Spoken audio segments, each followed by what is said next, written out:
That was hard work, that. We got there, didn't we? Got there in the end, lad. Anyway, how you been doing? Yeah, not bad, mate, yourself? Yeah, I'm good. I'm good. This last year been quite frustrating for you then, since it's been a year out for you now. Is that because of COVID?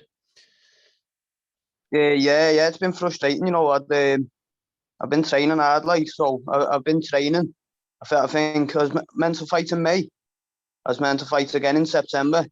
And then I was waiting on pull-outs for the Cage Warriors, so I've been, like, constantly in camp, know what I mean? Just everything falling off because of COVID, but everyone's in the same boat, really, aren't they, no matter what they're doing, so. Is that because of your opponents sort of falling through because of? No,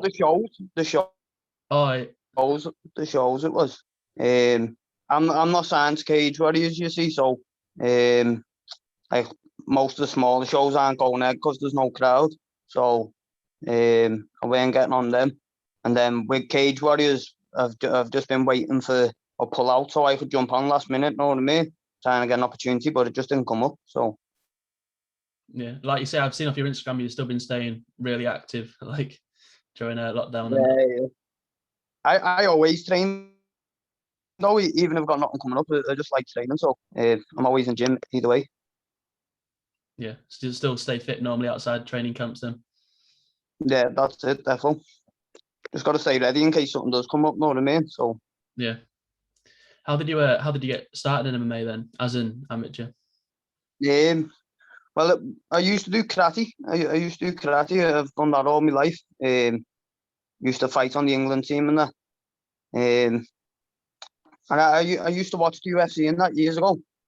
And then I started watching people like Machida and that who used to do karate. And I used to watch his karate fights. You know what I mean? This was before I even wanted to do MMA. I used to watch his karate fights and I used to think, I'm fucking better than him. Know what I mean? When I'd watch it, honestly, lad. Yeah.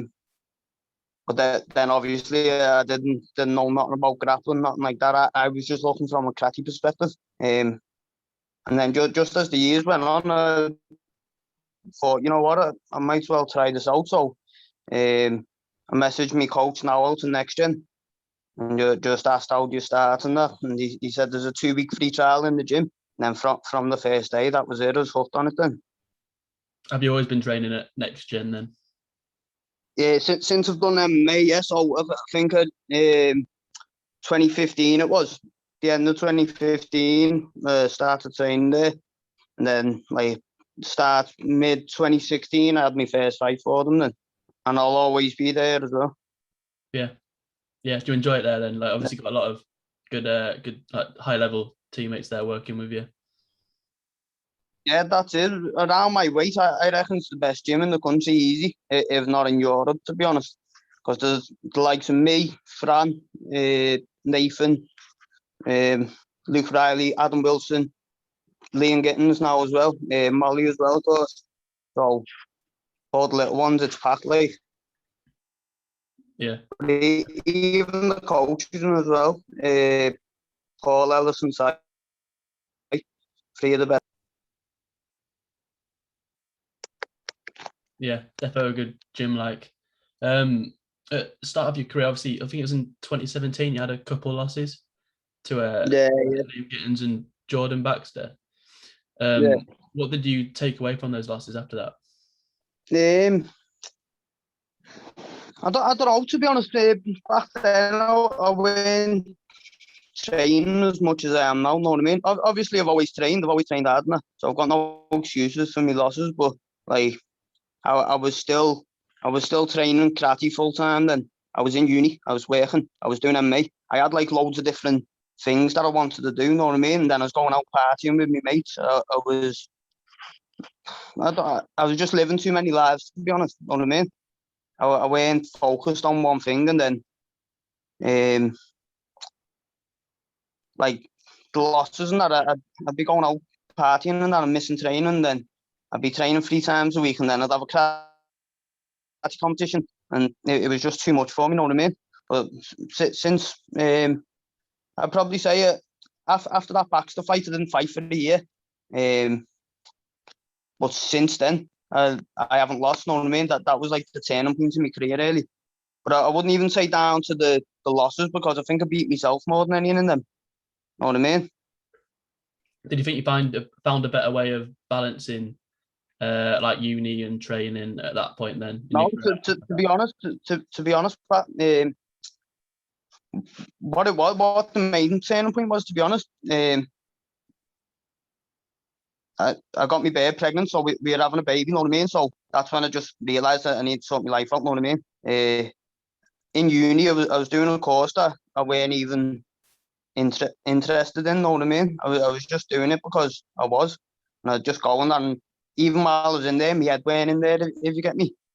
So I'd done 2 years of that, and I just thought, this isn't for me. I'm going to graduate and whatever, and I won't even get a job I want with it. So that was the first thing I dropped out of. I just dropped out. I regret it a little bit, like, because I've still got like the student loan, student finance and or whatever, but I haven't.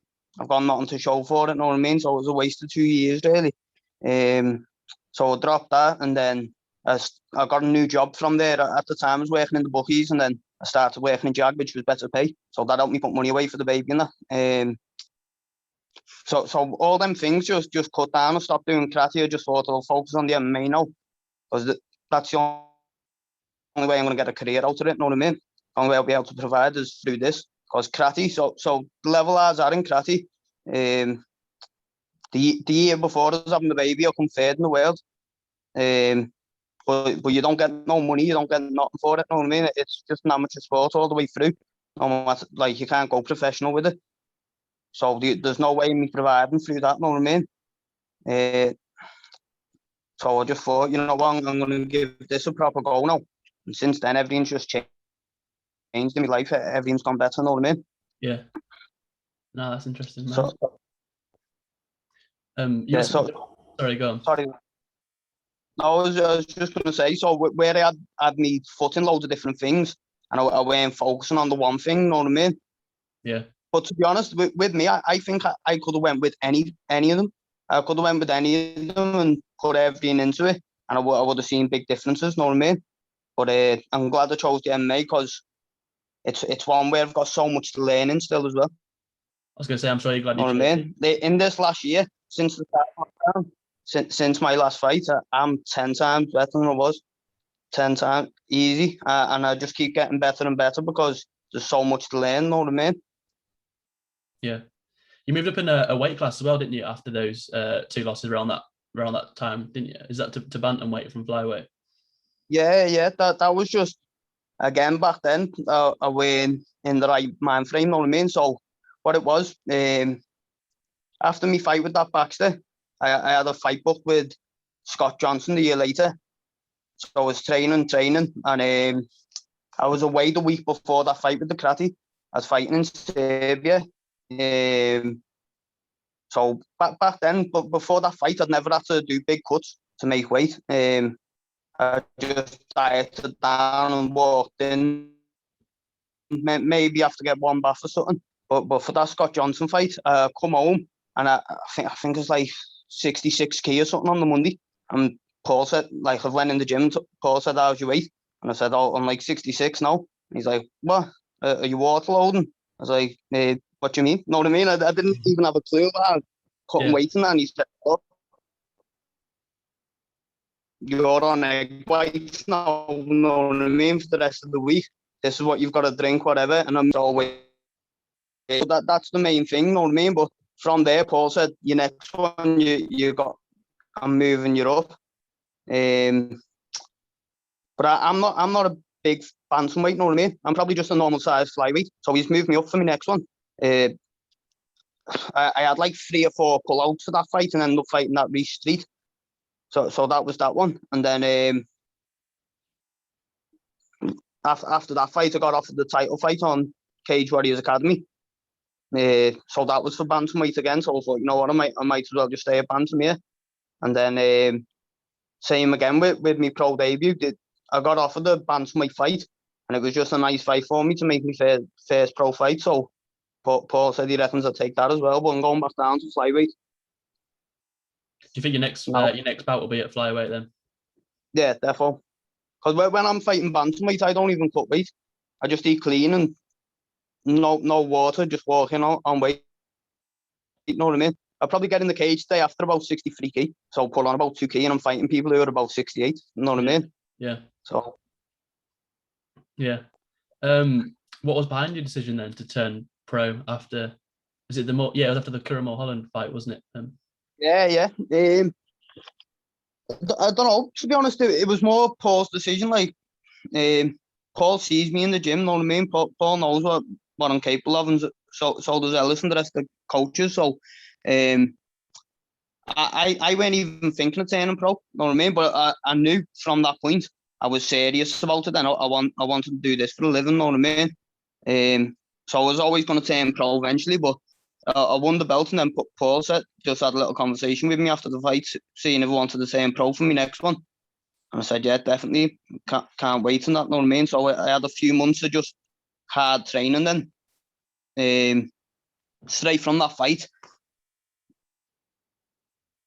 straight into camp, know what I mean? So I think I fought Mulholland in September, and then I was just I was in a training camp basically from then till the February when I had my pro debut.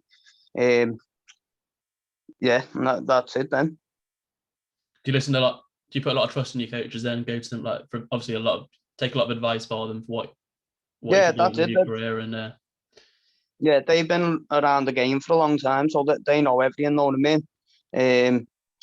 I'm new to them, mate. I've only been saying MMA about 5 years, something like that. Been pro for a year, so that they know best. Know what I mean? That they've been there, done it. They've seen it all. So no matter what they say, I could get off of the fight, and in my head I'd be like, I'm gonna smash this kid. And if they said no, I wouldn't take it. Know what I mean? Doesn't mean you're scared, nothing or whatever. It's just being wise, listening to your coaches, or same with the other way. You know what I mean? If there's a fight that they said, yeah, we've got this, yeah, go ahead, whatever. You know what I mean? Yeah. I'd never go against them, whatever it was they were deciding. Yeah.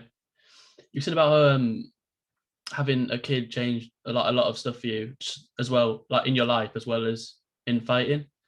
Would you say that's something that still like motivates you today? Every time you go into the cage, like that's something you think about, like making as much money as you can. Yeah, 1,000,000%. To be honest, I remember in my last fight, so my pro debut, you have the nerves and that, don't you, or whatever, when you're fighting. So I get in there, I'm looking across from this kid, and I just heard Molly shout, "Remember what you're fighting for," and I just pictured him, and I literally thought to myself, right then, no one's beating me now. Know what I mean? Once I got that switch in my head, when I heard that, I just knew no matter who was across from me there, he wouldn't have come close. Know what I mean? Yeah. It fired me up. It was like I didn't see him for a second. I just seen the baby. It was weird. Know what I mean? She said it, and it was like, boom! I just seen that, and then right back on, and my head just switched for it. Know what I mean? It was a mad one, like. Yeah.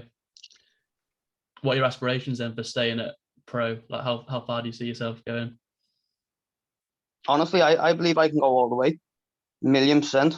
I know I'm good enough, but I know I've got things to learn as well. Know what I mean?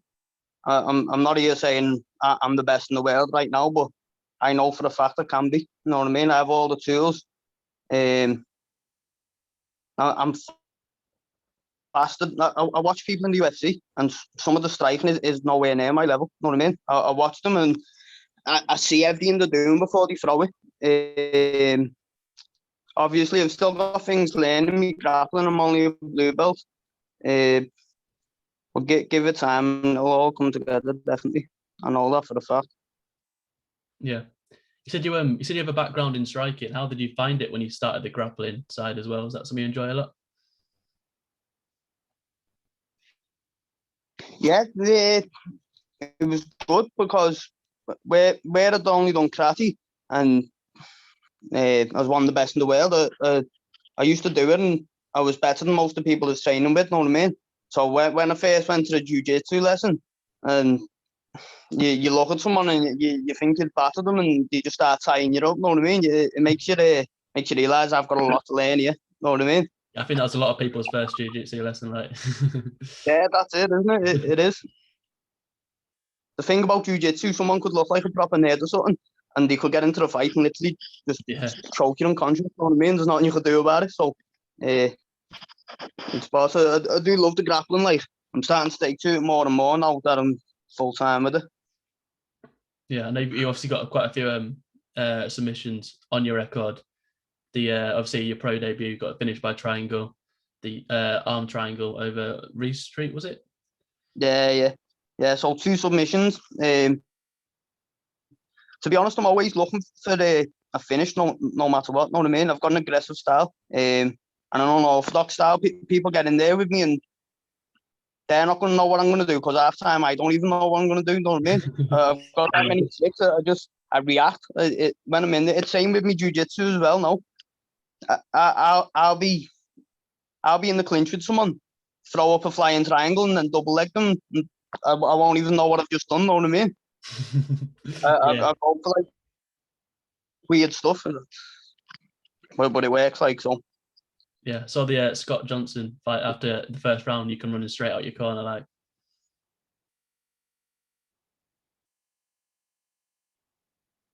I was pumped for that one. I think the next gen fight, so all Scousers, know what I mean? Half the crowd was for him, half the crowd was for me. And it was going mad in there, know what I mean? So I was pumped for that one. Like, yeah.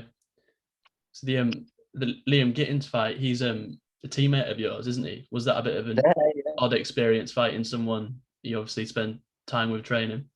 No, he weren't. He used to train in Southport. At the time, he went from our gym. He's since joined, know what I mean? So he used to train at a gym in Southport when I fought him. Yeah. And I think he joined with us last year sometime. Are you guys mates again now? Do you joke about that fight a little bit? Yeah, we're good mates, lad. Good mate. Yeah. To be honest, he's one of the hardest training partners you can get because he just doesn't stop, know what I mean? I could hit him with my hardest shot, I could hit him with the baseball bat and he'll keep coming at you, know what I mean? Yeah. You have to be fit to spar him, like. Yeah. Good lad, Liam.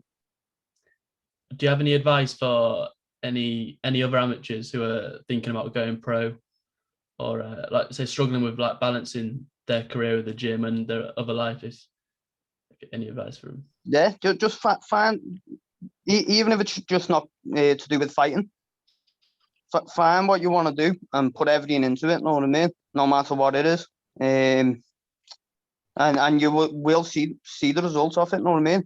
And that doesn't matter whether you want a promotion in work or you want to turn pro in fighting or whatever it is in life that you want to do. If you cut off all the bullshit that you don't need and put all your eggs in that basket that you want to go to, even if you don't get it, at least you can say I've tried. Know what I mean? But one thing I guarantee, you will get better. Know what I mean?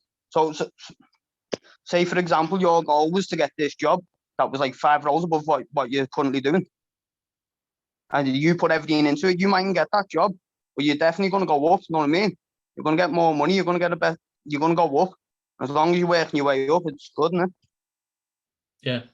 That's probably the advice I'd say. Do you have any advice on anyone looking at turning pro, or just listen to the people around you, like you say, listen to your coaches and stuff? Yeah, listen to your coaches, and just give it everything. Know what I mean? Give it everything you've got, and then you're gonna do better. Yeah.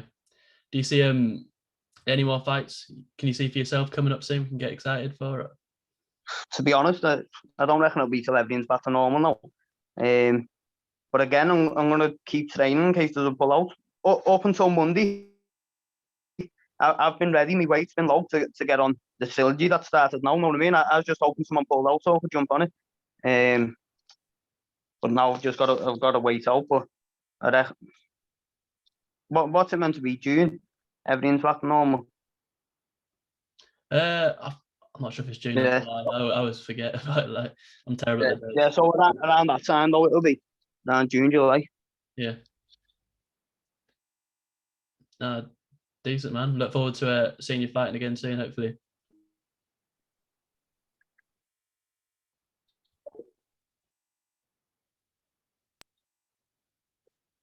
Yeah, thanks mate.